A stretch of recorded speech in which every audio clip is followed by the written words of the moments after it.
Hey, Christine. Hello, Christine. We just bumped our chairs into each other. Um, so we're going to talk about our videos. One of the things that I found interesting is he termed it, and then I realized I was talking about it as well, is we were talking about the authenticity of assignments, and you said that was your biggest thing. Yeah, that's one of the key aspects to my ongoing assessment philosophy. I feel like just like for myself personally, I feel like how I deliver any kind of assessment needs to be very authentic.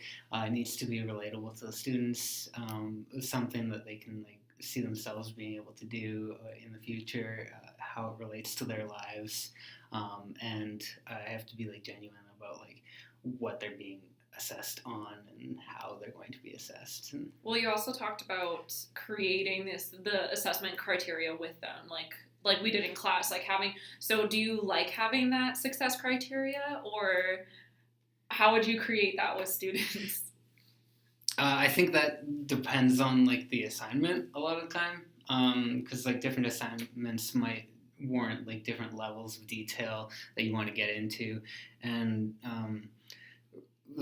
rubrics can be really good if you're in a tight spot and you need to go through the marking super quickly, because it gives you that feedback that's already written down for you, so you can have something that's pre-established, and then they can just refer to the rubric for their feedback rather than you having to sit there writing a comment for 20 minutes on each paper. That's what I talked about too, is that I being in the classroom. I completely understand why you would use rubrics, because it's not even quick though, it's just quicker, and because if you spend a lot of time on that rubric, I get it, because sometimes you're just tired and you need to get the assignments marked, and I think that's one thing we both learned, is that why teachers really use rubrics.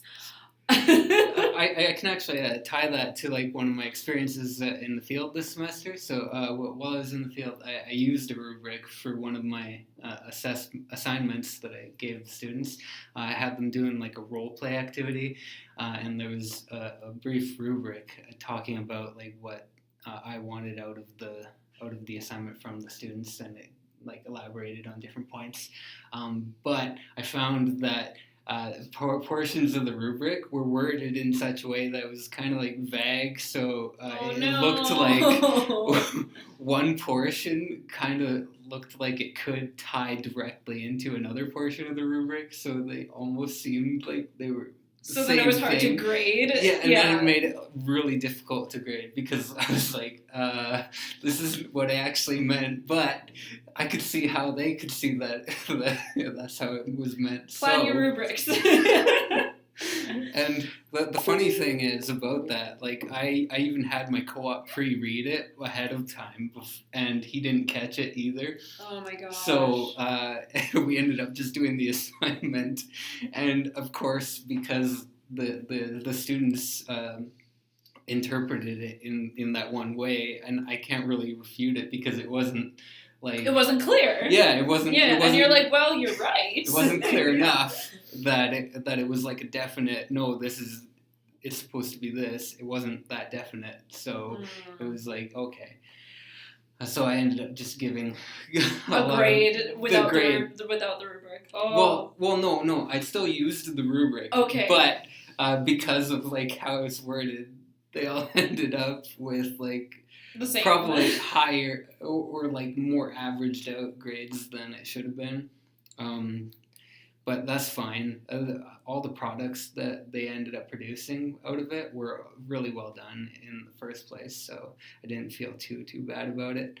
But it's something to watch out for in the future for sure. Yeah.